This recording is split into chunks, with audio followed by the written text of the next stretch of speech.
Hey, well, welcome to the Black Knight Nation podcast. I'm your host, Sal Interdonado. The Black Knight Nation podcast is brought to you by Higher Echelon, a company run by Joe Ross, former Army fullback, former Army assistant coach, former Army officer, also a guest on the Black Knight Nation podcast. Check out our YouTube channel, Black Knight Nation. Had an interview with Charlie Barnett, senior safety for Army, used to be a kicker on the Army football team. That interview is up, and it's an audio interview, but it's still a pretty good interview with Charlie. We have all the sights and sounds um, from Saturday's 26-25 loss to Tulsa, which is a head scratcher, and we're going to talk about everything, what went wrong in the fourth quarter, what we think happened. I mean, I was on the field for the second half, and it was like kind of felt it coming. You kind of felt it coming when you were on the field that maybe Army wasn't going to pull out the win. But if you look on our YouTube channel, I have the video of the 4th and 3 play that they didn't get late in the game, and we'll talk about that. And we have Scott checking in. Scott, thanks for joining us. Appreciate you, and we'll take your comments and questions as long as we can here. We're here for you. We're here for you to vent. We're here for you to, just to be around and talk about a game that Army set, the game that Army should have had. Army should be bowl eligible right now, getting ready to, well, not getting ready, but having that extra game on their schedule. But now they got to see what they can do next week, this Saturday at UTSA. I don't know where to start, so I'll just let you start with your thoughts, and we'll go from there. Well, let me start by saying that a gentleman 2 seats away from me in the press box, when Army was winning by 11 points, said they're going to lose on a field goal with 10 seconds left. So he was off by 2 seconds.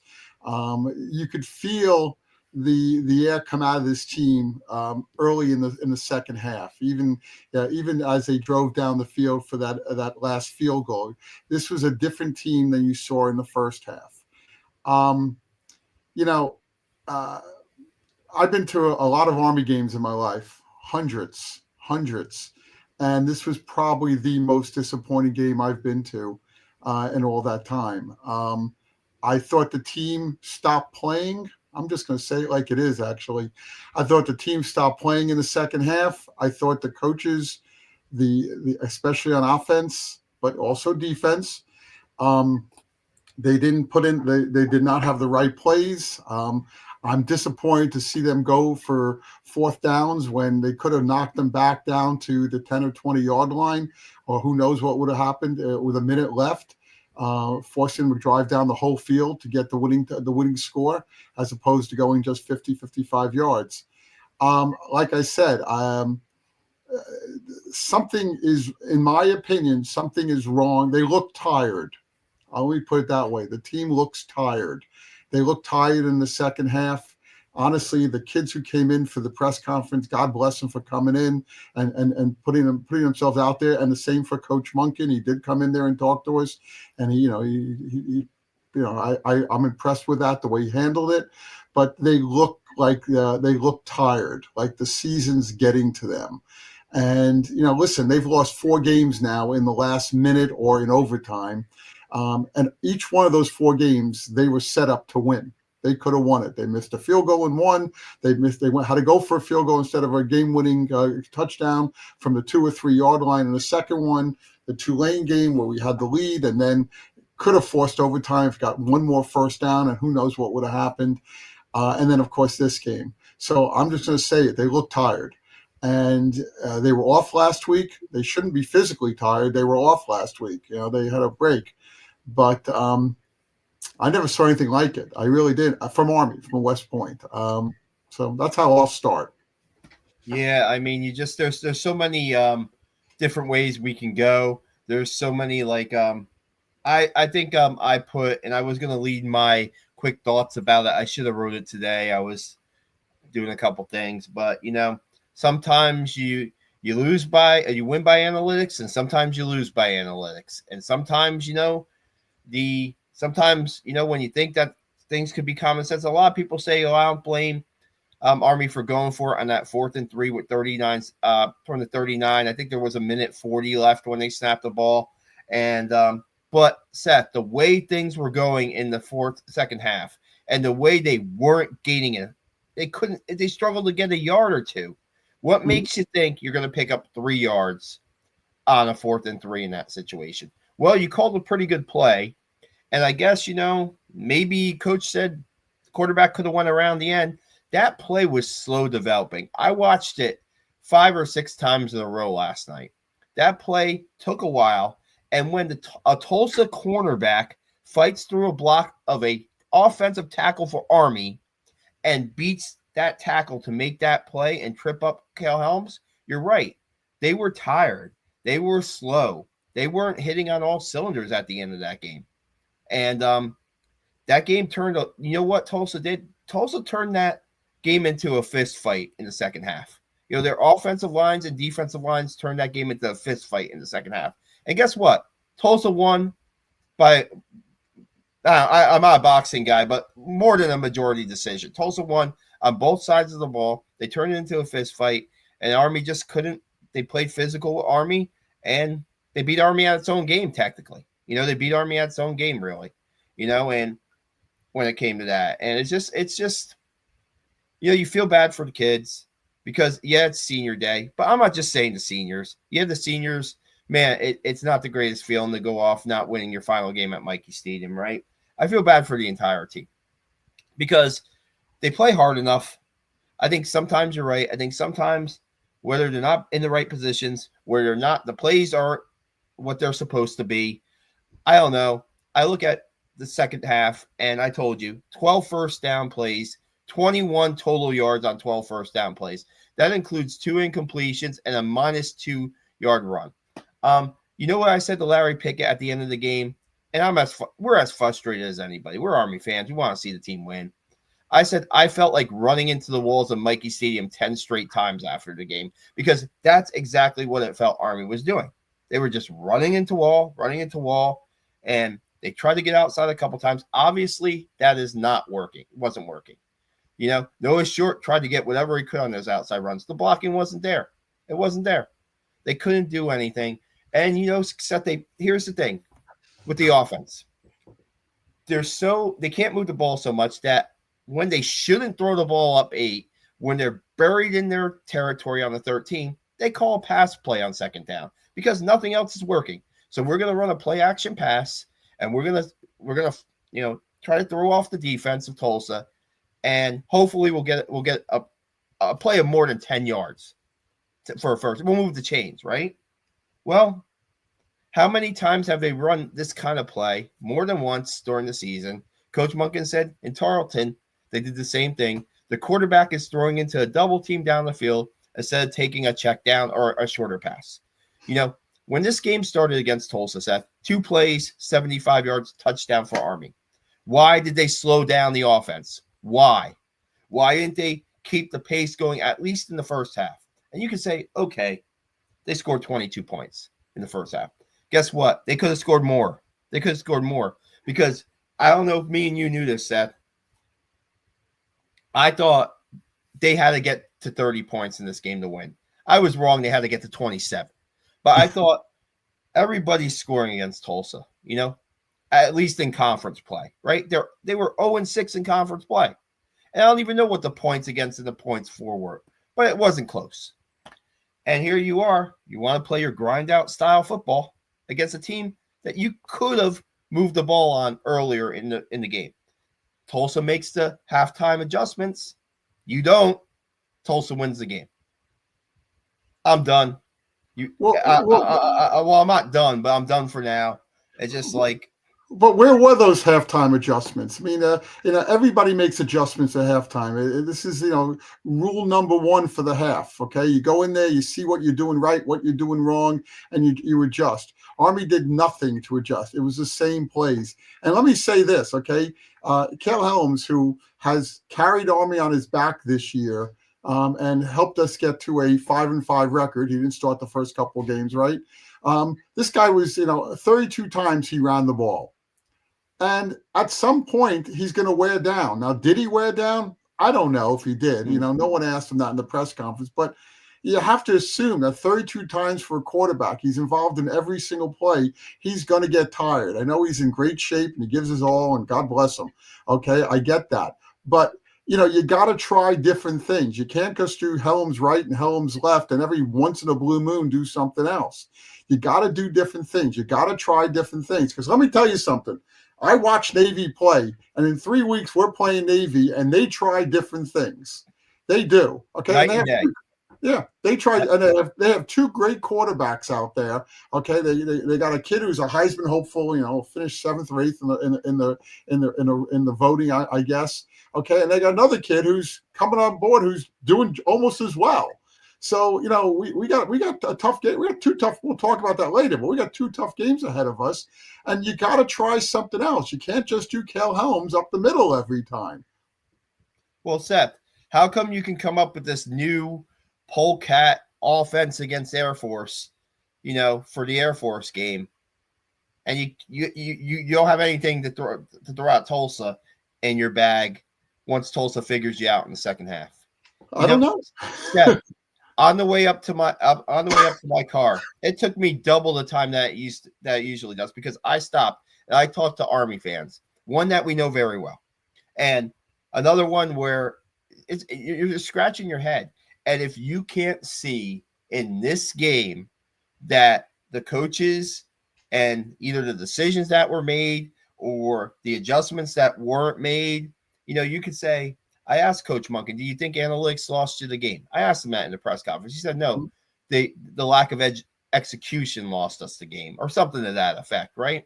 Yes, he did. He said a couple of times. Put the players in the best position to succeed. They are not doing that, and we're 10 games into the season, and it was almost like, well, we have to go back to the drawing board to the effect, right? We have to go back to the drawing board. You have 2 games left in the season. You're going back to the drawing board? I mean, if they want to go to a bowl game, they have to go back to the drawing board. UTSA is a good team, and they're a really good team at home. They put up 55 points yesterday on East Carolina, who's a good team. Brian Keogh. Can we get to Brian Keogh real quick? I'm sorry. Sure. Interesting stat that was mentioned on ESPN Game Day. Tulsa was giving up 38 points a game this year. And you put on the brakes of your offense and say, let's play smash mouth football against them. It's just like, what? Good. Thank you, Brian, for the comment. Monken did say that that they looked to, as I recall, they were looking to slow the game down a little bit. Maybe they took their offense out of it by slowing it down. I mean, it looked that way to me. But you know what, Seth? We saw that against Charlotte. Why did they slow the game down against Charlotte? Why? Why do you have? Because that's the way we win games. That's the way you win games against Tulane. That's the way you win games against Air Force. That's the way you could win games against Navy. That's not the way you win games against Charlotte and Tulsa, bottom feeders of the American Conference. Why are you slowing down the game against teams that can't stop offenses? Why? I totally agree. It's so like, well, this is the way we win games here, and this is the way we gotta do it. If you gotta win games that way against Charlotte and you didn't win the game against Tulsa, that's the problem here, in my opinion. I've said it all year long. We're getting tons of comments, guys. We will get to your comments. We're gonna have just a segment where we're just gonna get the comments and let you guys get in here. I've said it all year long. This offense does not have any big play capabilities, and we can say like 2 plays to start the game. That was great. That was fantastic. Throw deep to Noah Short. Great. That's one of Noah's longer plays of the year in the passing game. He should have been done more often this year. Hasn't been done. And the Cale Helms run. But what did they get after that? Not much. And you know what? I'm going totally off here. Off topic. They had to play to Samari Howard that went for 15 yards, right? How about getting Samari Howard the ball more? Everybody's keying on Noah Short. How about somebody else? How about Samari Howard? How about, I don't know, a guy, 1 touch, 15 yards? That's good. You're good, Samari. We'll just run those pitch plays to Noah, or those toss plays to Noah for -3, -2. You know what? And Noah Short gives his best effort all the time. This is on the play calling. This is on the no imagination at times, and just we're gonna smash mouth you, and we're gonna be the tougher team. You weren't the tougher team on Saturday against Tulsa. Go ahead, Well, Seth. to your point, they put Godspeed. What's Godspeed's last name? Wowie, hey, you tested me there. You tested me, Seth. Okay, they put Godspeed in there. He's a third or fourth string quarterback. He seems to be fast. Okay, and he runs the ball up the middle 5 times for 12 yards. You would think you would try to go outside with this guy. I mean, unless I'm wrong, unless he's not fast. He looks like he's fast. Okay, but you would think you would set up a play to try to go outside. You know, Army's football over the years has been successful when it sets up their outside game and it makes it tough. You know, you use the option to fake them on the inside, go outside, or vice versa. Every once in a while, pass it. They're not doing that much. They try it with Noah Short, and this kid. I'm going to say something about Noah Short. This kid, fourth year, he listens to us. I have total respect for this, what this kid has done for West Point for the last 3.5 years, the last 4 seasons almost. Okay, but everybody's keen on him now. And they know you put him in motion, he's going to get the ball and go outside. You have guys waiting for him, and the blockers aren't catching up to help him out. Try something else. Same points you are making. Try something else, and it hasn't worked. And I got to tell you, especially in key parts of the game, 4 times now this year, they've gotten conservative for some reason, too conservative. And it doesn't make any sense. This is Army. This is West Point. You're known for taking chances. Our friends down in Annapolis take chances all the time. Other teams take chances. Okay? Take chances, especially against a Tulsa, which you should be beating by 10 points. Well, here we go. Scott checks in saying, lean on, I guess, fullback production this year. Too many reps for Helms, too reliant on the quarterback overload runs. Knucklehead coaching decision yesterday. Let's talk about the fullbacks. You moved Hayden Reed to slot back. You moved him out of the fullback position. You started Jake Rendina. Carson Smith played God's Power played. I believe the total was 16 carries for 34 yards or 14 carries for 36 yards, 2.5 yards per carry. They really miss Briggs Bartosh. I tell you what, they miss Briggs Bartosh at fullback because Briggs has that big play capability, right? They're getting, when you only get 36 yards from your fullbacks, there's no production there. Fullback's been a bit of an issue this year, and you can look at the fullback combination rushing yards, and it'll probably be like 500 to 600 yards total because of Bartosh and Reed a lot, and Carson Smith and Jake Rendina had their moments here and there, but it's this option offense has turned into a single option. It's really turned into Cale Helms. They don't pitch the ball. There was times where he could have pitched yesterday, at least 1 or 2, and he didn't. I know Samari Howard had if he gave him the pitch, Samari Howard had the edge for 7 or 8 yards at minimum. Ball doesn't get pitched, 2-yard gain. I don't know. The fullback production hasn't been there when they need it in games like this. And yeah. When you have 10 guys in the box, how do you expect it to be there? Everybody knows it's coming. Everybody's lining up with 10, even 11 guys, in the box, knowing what's going to come almost every time. And if your linebackers are faster than the blockers on offense, every once in a while when you do go outside, they get there first and they stop a play by Noah Short or Somali Howard. You got to try different things, and it's the most conservative. It's been this way for a lot of years. Last year was different because of the talent we had, but it's the most conservative play calling, especially when it shouldn't be, I've ever seen. Look at that. Look at Charlotte Durig checking in. People blame the portal, but these guys aren't getting played. Maybe paid, I'm not sure. It's the same plays over and over. It's old now. It's time to grow. Yeah, I mean, it's your base plays pretty much and about it. Occasionally you get a wrinkle here, a wrinkle there, like this misdirection play. But let's go to a big point in the game, I think, in the first half. When they have a 4th and 3, I believe, right? another 4th and 3, and they could kick a 43-yard field goal. And I said it in the press box, kick the ball, let Dawson Jones, have an attempt that's over 40 yards, let him get one in, because who knows, this game could come down to a kick at the end, and you want him to at least have one under his belt, so to speak. They decide not to kick it. They decide to go for it on 4th and 3 and run an end around to Noah Short. And that they don't get the conversion, they don't move the chains. They give the ball back to Tulsa. I forget if Tulsa scored on that drive or not when they got the ball. But they basically are taking potentially the 3 points off the board that would – now hindsight is whatever. Hindsight is hindsight. Those 3 points certainly would have helped at the end of the game. It would have forced them to go for a touchdown, and who knows if they would have got it. Try the kick. And I asked Coach Munkin, what is Dawson Jones's range now inside 40 yards? You can't try a 43-yard kick? Not in that tone, but I asked him what, and he said that they're not going to settle for points.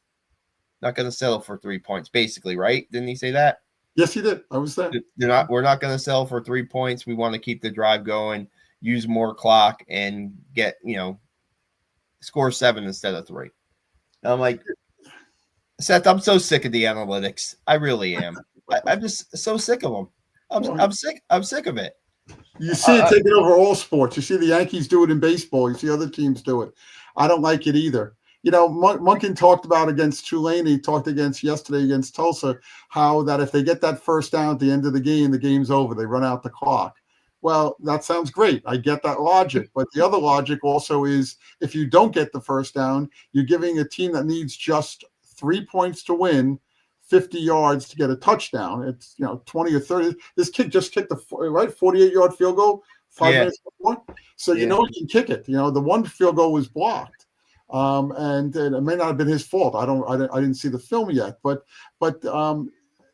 you got to think that you got to sit there and play sound football, and maybe say, okay, let's punt it. Let's make these guys get 50 yards to get into field goal range, as opposed to getting 25 or 30 yards. That game was over.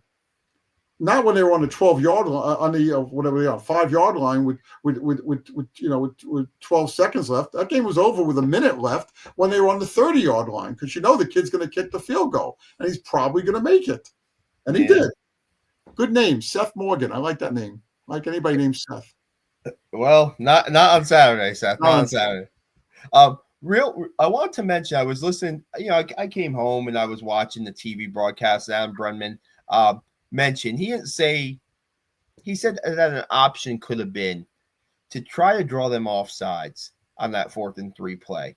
And if you don't draw them off sides, take the 5 yards, delay a game, and punt the ball. It gives you a little bit more of the field to work with, I guess, to down a punt inside 20. Absolutely. And you know what? They snapped the ball with 19 seconds left on the clock. They weren't trying to draw it. They were trying to run their play. They were not. That was not an option. And they had 3 timeouts at the time, right? They had 3 timeouts at the time, because I think Tulsa probably used the timeout to stop the clock. I don't know if they did. I'm guessing that they did, or was it 2-minute war? I don't know. Something happened with it. There was a timeout. It was 1:53, so it was a timeout. Yeah. And it's just like I don't think that was a thought. I mean, just in conversation with Adam, he said probably going for it on 4th down in his mind was the right thing to do. You get it, the game's over. But there's always hindsight, right? And we're always going to say, we didn't even talk about, we did talk about the second. Yeah, we talked about the play where you're deep in your zone in the second down. But we didn't talk about on the final Army drive, they recovered the onside kick. I think a 2-yard run on 1st down, of course, 2 yards, Then on 2nd down, they call an outside run to Noah Short. And Noah Short is tackled out, out of bounds, and Tulsa doesn't have to use timeout. Why were they running that play anywhere close to the sidelines? Why? He did try to stop. If you watch the film, he did try to stop. They pushed him out of bounds. But to your point, you're right. They shouldn't be in that position anyhow. Why was that play run why were they? you hadn't gotten any yards on the edge for the most part on all day. Most of the day, you weren't getting any yards on the edge. Yeah, not getting any yards, period, much in the fourth quarter. And on second down, let's try an outside. Let's try Noah on the edge, and that hurt. Now we could play the clock game, and we could say, okay, if Tulsa had to use a timeout, then there's probably 40 seconds less on the clock that they're going to have to drive down the field. And did they drive down the field in a hurry? Yes. But if they had to use that, if they were out of timeouts, maybe you punt on fourth down, because then the clock is probably somewhere in the minute, under a minute range, right? Maybe you punt then, and you say, okay, you want to beat us? You go drive 60 yards the other way.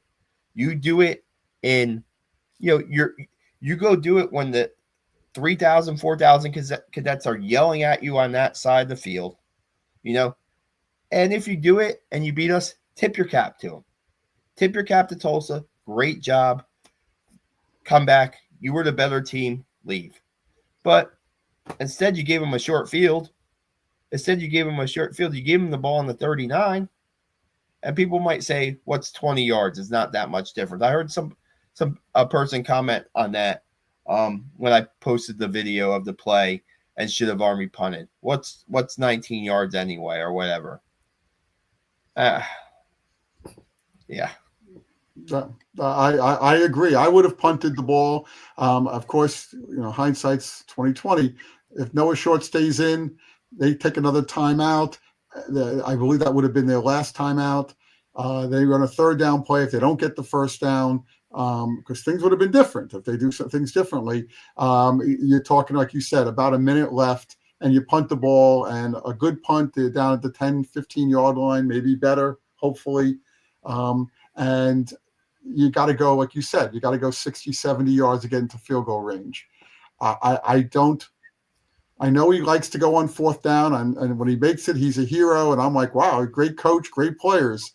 But sometimes you got to sit there and say, you know what, we're not playing that good right now.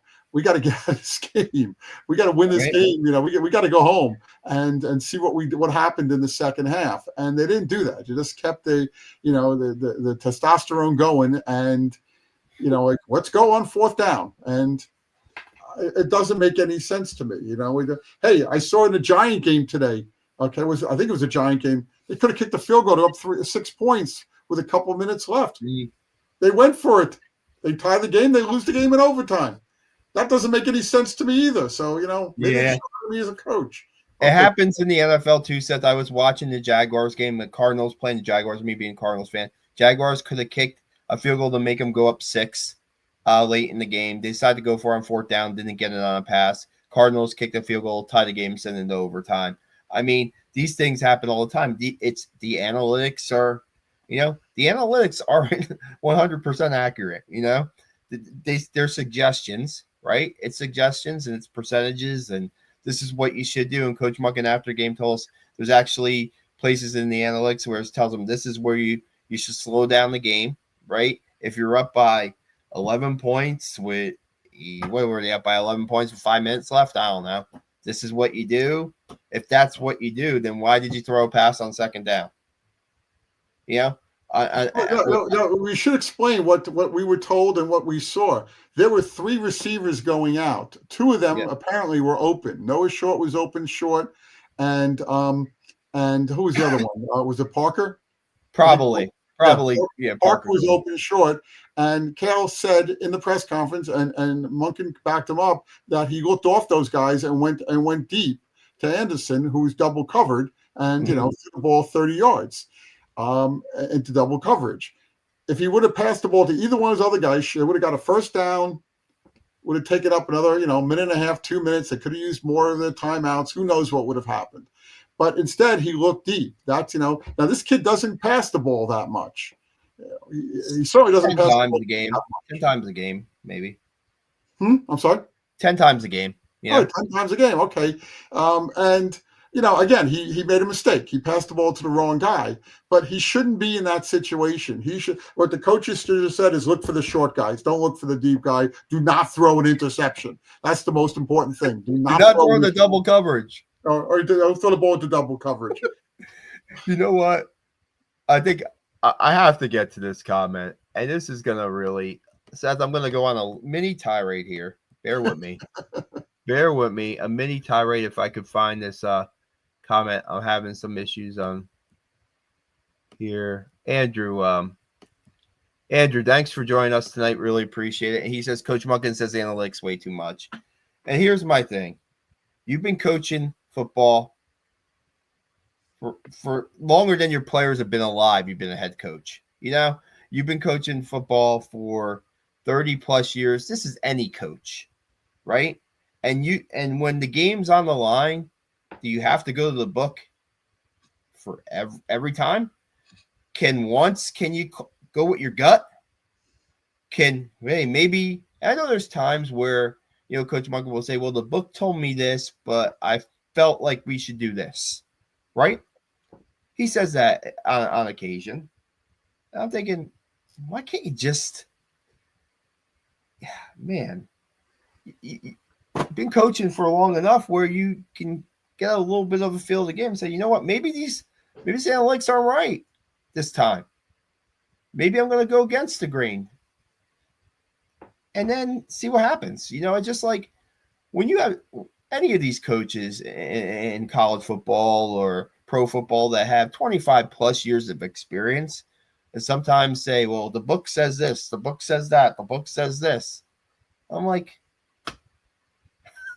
what? Can we go with our gut maybe? Or can we go with, you see the flow of the game. You see that you can't pick up more than 2 yards on the run most of that fourth quarter. 12 plays on first down, 21 total yards in the second half. I mean, punting the ball. Maybe. You know what, Seth? I would have been fine with them lining up for a punt and running a fake. If they got it, they got it. Just to do something different. And instead, you run a 4th and 3 play. That's a counter play that has the guard and the tackle pulling from the right side to the left. The guard picks up the outside backer. The tackle's supposed to knock the corner on its butt, and therefore you're supposed to have a first down. No. Tulsa corner, great play. Essentially game over for Army, essentially. In the press conference, Andon Thomas, a captain, linebacker, starting great players, had a pretty good game yesterday, I think. He got up there, he said, what happened? And he goes, it's partially my fault as a captain of the team. I need to get my teammates, riled up. And he said something else. I don't know if you caught it. He goes, some of the guys' heads were down. They were dragging. He used the word dragging. That's my word. But some of the guys' heads were down. That's something for the coaches to recognize. And again, I'm going to go to the point that I started with. They looked like they were tired, and then say, okay, to your point, let's go off the analytics for once. Let's get away from them. Okay, I know that all you need is 3 yards for a first down, but you know what? 3 yards is 3 yards, and you got 11 guys on the other side doing everything they can to stop you, and they were successful. Hindsight's 20/20, but you got to sit there as a coach and say, okay, we don't look so good right now. Okay, maybe if we push them all the way back, same point I made 3 times already. If we push them all the way back, maybe our defense will rally one more time and stop them, because they got a long way to go in a short amount of time with how many timeouts they have left? None, right? No timeouts left. Okay. Now you get to stop the clock on first downs for a few seconds, and of course out of bounds and incompletions. But I think they ran 9 plays, didn't they? They ran 9 plays on that drive. I don't know exactly, but they did run quite a few. It was a 9-play drive from the 40, whatever it was, to the 12-yard line or whatever it was. I mean, I don't know what to say. And the worst part is that this game would have been an important win for us. It would have got us to 6. It would have got us to a bowl game. And now you have to sit there and beat a very good UTSA team. And it's doable. Let me say this. It's doable. And I wouldn't be surprised if they come in there fired up. But there's certainly no guarantee. We're going to be a 1 to 1.5 touchdown dog in this game. 6.5 points right now. Okay, 1 touchdown dog. Yeah, and UTSA won on Saturday. They beat East Carolina pretty badly, 58-24, I believe. Is that correct? They killed them, yeah. And so they qualified. That's their 6th win. So I was thinking that if East Carolina had the road win, we had 2 5-win teams looking for bowl eligibility on Saturday in the Alamo Dome, but we're not going to have that. Army is 3-0 versus UTSA on the road at UTSA, and it's in their short series they might have 4 or 5 games. So that's some positives. Real quick, I want to talk about the defense. And the first play, the first play of the game when the quarterback could have got maybe at least thrown it. He was forced out of the pocket, and it was a 50-yard play. Army was getting pressure on Baylor Hayes, the quarterback from Tulsa. They had 10 QB pressures according to the stats. Seth, they sacked him one time, once. 10 QB pressures, and he kept plays alive.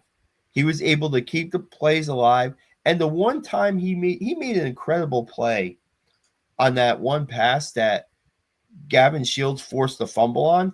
He rolled out, he scrambled all the way to the left and threw against the other way for the completion, and his receiver just fumbled the ball. Gavin Shields made a nice play on it, but man, I don't know. I mean, when you pressure the quarterback 10 times and you come away with 1 sack, not very good. Did they blitz a lot, Seth? I don't think they did. Am I wrong? Did they blitz much? I didn't see a lot, no. They were getting close to him, but they weren't getting to except for that one time, and that was disappointing. I think Jack Bosom had 3 of the 10 pressures, and it seemed like Jack was getting pretty good pressure most of the day. And, I don't know. I mean, and the defense comes, in the second half, the defense makes 2 big plays. This game should have been Tulsa's maybe because the defense made forced 2 turnovers on Army side of the field. Eric Ford made a nice play recovering a fumble. I think it was an exchange between Tulsa, and then Gavin Shields makes that great play, and you're like, but guess what? And Cale Helms talked about this, and maybe Coach Munkin did too. Army did absolutely nothing with those turnovers. Nothing. I think the one wasn't the one after the Shields turnover. It was negative 2 yards, 2 yards, negative 2 yards punt. I mean, it was 2 outside plays, 1st and 3rd down. I mean, but they were the same plays over and over again. It was up the middle plays, as I recall. I don't remember anything besides that. It was the same plays. Tulsa knew what was coming. I knew what was coming. Yeah. Tulsa really they played their tails off. They played their tails off, and they deserved to win. The Army kind of gave it to them in a way. Army kind of gave them a small window to. What do you think with like Shields? Shields forced fumble. Colin Madison recovers. What do you think the percentages of Army winning at that point were? In the 90s, I'm guessing. Right, you're up 11 points. You're up 11 points at near the end of the 3rd quarter. Hey, listen though. Let's look at it this way. If those fumbles didn't happen, they're winning the game going into midway through the third quarter. They're up, and who knows what happens then. Army didn't come out to play in the second half. After a very good first half, an impressive comeback. They were down 7-0. They were down 14-7. They took a lead. They took an 8-point lead into halftime, and we're all sitting there saying, I went to a box and somebody said, "What do you think, Seth?" And I said, "We got this game in the bag. Okay, they're playing better than I did. I said it to him. I see him next time I see him, which may not be till next year. I'm sure he'll remember that. But we're going bowling. Army's going bowling. I wonder what bowl we're going to." Yeah, now here's Ven Davis saying we can't affect the pass, but we can beat UTSA and must Bowl, lots on the line. Yeah. Shoot, I just had a thought.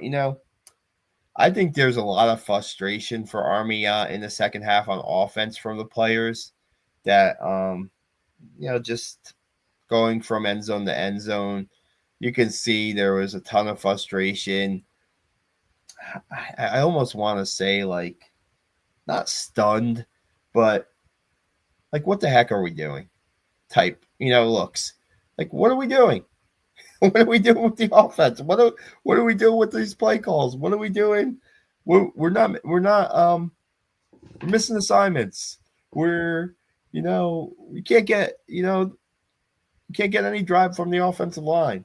Um, yes, Paulo Generali was out today, the right guard, and Brandon Bartosh started. And we talked about them not having Briggs Bartosh at fullback, but you can see almost like a stunned team on the sidelines a little bit. And like when Anna Thomas says, I should do better picking their heads up. So the whole sideline. That's the whole sideline's responsibility, and not necessarily yours. Yeah, you're the cap. You're one of the captains. I don't want to put it on Anna Thomas's shoulders. Not at all. He plays his tail off, and don't want to put just. Yeah. And, so we can say it's one of three things. One, it's the player's fault. Two, is the coach's fault. Or three, it's everybody's fault. And I think that's what happened. I think that maybe they took him for granted in the second half. The play calling was not what I would think they would try all the way through the second half of the game, every step of the way. And the players, they to Munkin's point, if they make a block here or make a block there, or the kid catches the ball here or doesn't run out of bounds there, it's a different game. Okay. So, he has a point, but you got to put your team in a position to win. And that's on the coaches, all the coaches, the offensive coordinator. I'm not going to blame the defense for this game. I'm going to blame the offense and the coaching. Well, what do they have, like 312 total yards, somewhere around there? Yeah, just over 300. And they had 75 on the first two plays. And they had 220-ish at halftime, 225. I think it was 240. I think essentially they had like 85 yards of offense in the second half. And Tulsa finished with 497 yards. Tulsa. 1-6 Tulsa in the conference. Well, here's the thing, too. The last two drives, Seth, I wanted to bring this up. Army's last two drives, you want to slow the game down, right? You want to slow the game down. That's how you're going to win. They ran 6 total plays on those two drives. Slowing the game down. Yes. No. No. I mean, 6 plays they ran. The 2-play drive that ended in an interception, and the 4-play drive that ends with you can't pick up once they give you the onside kick in pretty good field position, you can't take advantage of it. And you feel like, okay, if you can pick up the first down, worst comes to worst, maybe you could kick a field goal and make it so Tulsa has to score a touchdown again. A touchdown against you. No. So I feel like so now, I mean, but this is things that we've seen all year, right? I mean, this is things. That's the crazy part. That's the crazy part. It's not one game. It's 4 games now. 4 games that we could have won. As my lead said, we snatched defeat out of the joys of victory. It's not the first. I'm not the first person to say that, but classic. Yeah. But the bottom line is that's happened more than once now. It's happened 4 times. Not to say we should have won all 4 of the games, but we've lost all 4 of the games. And I guess the Air Force game went the other way for us. Close game that it was a chess game, and we were able to win that one. But I don't know, disappointing season here, and the only way it gets better is if we beat a Texas San Antonio team that is pretty good, but also lost to Texas State, who's not very good. So, I mean, who knows what kind of team we get there? They got their 6 wins now.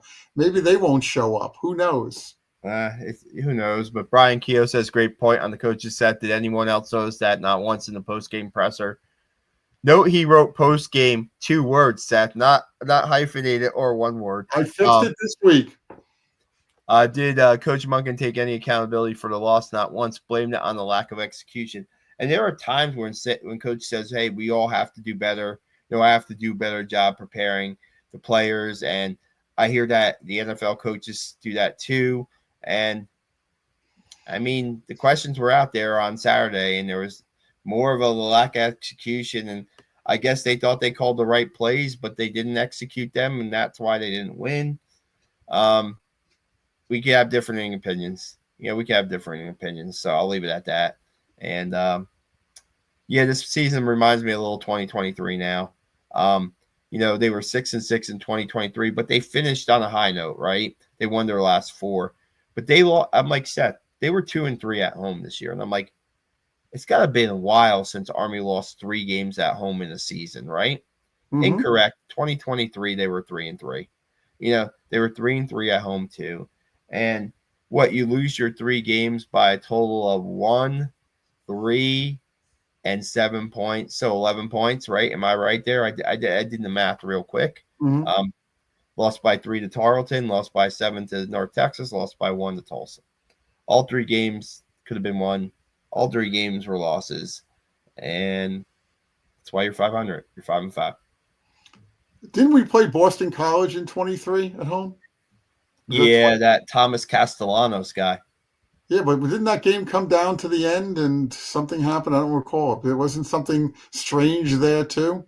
Maybe. I not remembering. See, that's when the Cuthbert comes in handy. And tonight, Cuthbert. Well, why we're on it, Cuthbert Hutton couldn't be with us today. He's a little under the weather, so he sent me a couple comments that I'll read from Cuthbert. He said, live by the sword, die by the sword. I have no problems with going for it on 4th and 3. Play calling up to that point could have been much better, much in capital letters. But Army football is Army football. You go for it there. So that's Cuthbert's take on it. Are we done? We want to talk about UTSA at all? Yeah, I guess we're done venting, guys. If you have any last comments, we'll get your comments up and we'll talk about them. But we'll move on to UTSA, and we'll really see what this team's all about. Saturday in the Alamo Dome, we know. They did have the bye week, but they're pretty banged up. They're guys that are playing through a lot of injuries. It's the 11th game of the season coming up. Nobody's 100% healthy, really.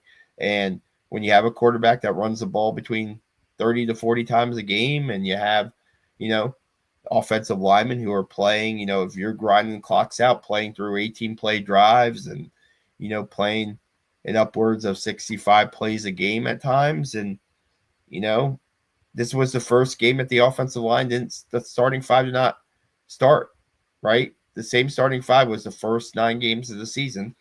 And this was the first time. Last year, all 13 games were started by Army's top 5 linemen, right?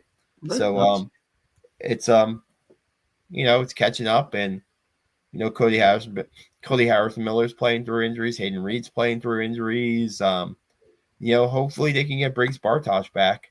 If they can get Briggs Bartosh back, or maybe like you say, Seth, try to get these guys in space on offense. Jeez. Try to get, if God's power's got some wheels, and if Noah's short, or so, get Samari. Please get Samari Howard more than 1 carry against UTSA, please, or at least throw the ball to him a little bit. Can we, Seth? I'm going to bring this up, and I'm going back to the. I know what you're going to say. Go ahead. No, here's what I'm going to say. The longest play of the second half was a 12-yard pass to Brady Anderson. It was a little 10-yard out, and Brady got the first down. Why can't you do that a little bit more? Why can't that be? And whether it's Brady Anderson, whether it's Toby Alawale, whether it might be a Samari Howard. Heck, maybe Parker. do it. Huh? How about Parker? Parker. Well, Parker's going to be your seam guy most of the time, but But get you him know, get 10 yards from. yeah, Tight end. something in the middle of the field, maybe. You don't always have to go for the kill shot in the passing game. You don't always have to go for that. And I hope that against UTSA, we see a little bit more. It's diverse. I don't know what the right word is, but just like little things that can open things up. Because if you show that you can throw the ball, then maybe you don't get 10, 11 guys in the box, And Well, they did that on the first play of the game, right? But beautiful play.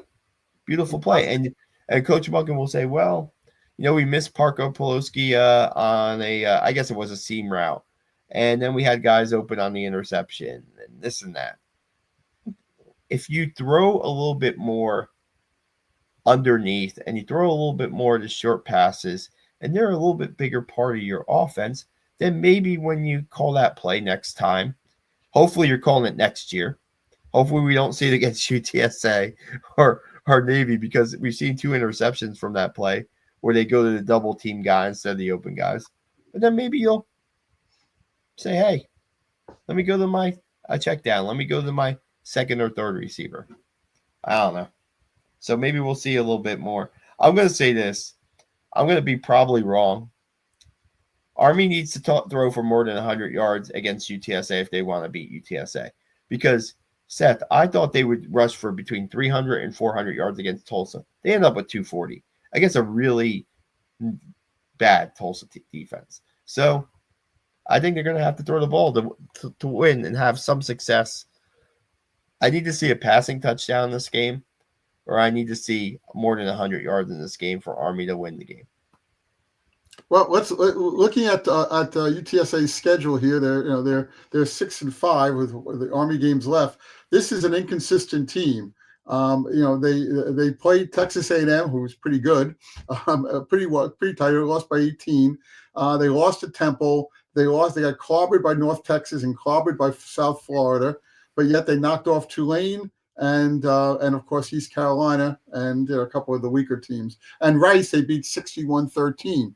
They're all over the place. And let's be honest, when we went into the Temple game, I was nervous that Temple had a big time offense and a big time quarterback, and we shut them down. So we got to shut down their quarterback, Owen McCown, I think his name is McCown. Yeah, Owen McCown. Yeah, he played last year. Yep. Yeah, he played last year. We got to shut him down, and the offense has to score points because they're going to score points. For Army to win this game, they're going to, they're playing indoors, right? So weather won't be a factor, but you're going to need to score 30, 35 points at least to win this game, unless I'm missing something. Maybe I am, but I don't think I am. So that means you got to get 4 to 5 touchdowns, and you got to hold them, and I think they can hold them. The question is, can they get those 4 or 5 touchdowns? Because Army has proven all year that they're able to hold on defense.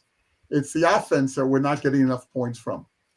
McCown doesn't make a lot of mistakes, right? He's 68% completions. I'm looking up his stats. He has 25 touchdowns, 6 interceptions on the season. I wrote in the prediction time for the Tulsa game, Army has not scored a non-offensive touchdown this year. They have not scored a defensive touchdown. They have not scored a special teams touchdown. In the past, they have made some big plays in those, whether it be a fumble recovery for a touchdown, a block, whatever. I mean, they haven't done it this year. So UTSA seems like a pretty good time to make a play that's on defense or special teams that changes the game. You could say the forced fumbles or the mishandling of a snap by the opponent and fall on the ball. Getting a passing lane, pick off a ball, take it for a pick six. The corners have been okay this year, but not fantastic for Army. They've been, they haven't been tested a lot. When they have, it's been hot and cold. Let's see if they can make a play. Let's see if Casey Larkin can jump a route. Let's see if Kyle Madison can get involved. Kyle Madison had over 10 tackles again on Saturday, right? think it's the third straight game with over 10 tackles. I could be wrong. But Kyle Madison's had made a lot of tackles near the line of scrimmage on Saturday. He was hanging on to an ankle, and if he's not hanging on to an ankle, it's a bigger play.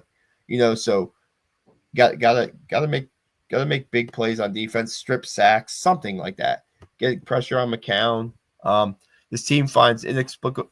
Rough Sapper 6, Seth. We have Rough Sapper 6 joining us tonight. Thank you, Rough Sapper. This team finds inexplicable ways to do exactly what they have to lose the game. There's plenty of blame to go around. 4 games now where they've all had to do is execute a couple plays each time and win. Good point. Kind of, I don't want to say it this way, but sometimes making up ways to win, creating ways to win. That's how old Army teams used to be when I used to cover them at the beginning. You couldn't believe how they would lose games at times, right, Seth? You would be like, okay, wait, no, that didn't just happen. There we go again. We don't want to get into that mode with this team. We hope that they can bounce back against UTSA on Saturday. They're going to be an underdog. They've won games on the road as underdog this year, and maybe they're a better road team than they are home team. So yeah, so maybe that might be the case. I'm predicting an Army victory. There you go. I'm going to do my Joe Namath, best Joe Namath, and say I do think that Army's going to pull this out. I think they do play better on the road. Don't know why. Maybe because the stadium's being rebuilt. Maybe that's it. We'll blame it on that. But I think they're going to come out hungry, and they want to, and I think they're going to win. So I got 2 more points to make before we go. Sure.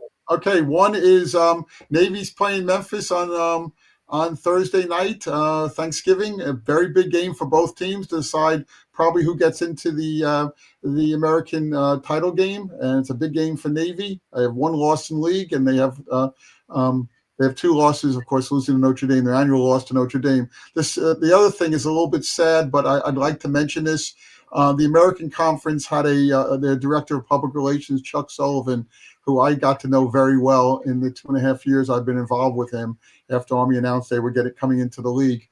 Super nice guy. Unfortunately, Chuck passed away. And I just like to mention that because the guy was a stand-up guy who knew college football and probably all college sports really well. And very few people pick up their phone every single time you call. And Chuck, when I called him, picked up the phone or called me right back every time. And we had some really, really good conversations about football and Army and the Americans. So I just want to say I'm sorry to his family for his loss, and he was a great guy. And we're all missing out on a little bit from him not being around anymore. Yeah, appreciate that, Seth. Army had honored Chuck Sullivan with a seat in the press box on Saturday, and certainly rest in peace, Chuck, and prayers to Chuck's family. We really appreciate you guys joining us on the Black Knight Nation podcast tonight. We ranted, you ranted. Hopefully next Sunday there'll be less ranting and more celebrating. And Seth will be making his plans to go to the either the Fenway Bowl, the First Responder Bowl, or the Independence Bowl. What are those? I don't know. The Cheez-It Bowl. I don't know. Boy, who would want to be in Boston in December 27th when it's 12 degrees outside? Me. I'll go. Hey, you know what? I'd love to see him go. Let's go. Let's run out the season. Let's beat UTSA. Let's beat Navy, and then of course let's win that bowl game. And then you know what? We can still have an okay season considering the wacky season it's been. Good. It has been wacky. Guys, check out our website, blackknightnation.com for stories. Check out our YouTube channel. Got a lot of stuff on there. Our Instagram is firing on all cylinders. Also, our Facebook page is over 2,100 followers now, Seth. I mean, we're doing well with that. A lot of people following us, putting videos. Thanking Larry Pickett, for our photographer, videographer, for all the photos he takes, all the videos he takes. He's been great this season. And let's make it a good one next Saturday at the Alamo Dome against the Roadrunners. And let's see Army get a victory. We have a few more comments, and we'll be out now. Thanks a lot for watching, guys, and have a great night. Good night.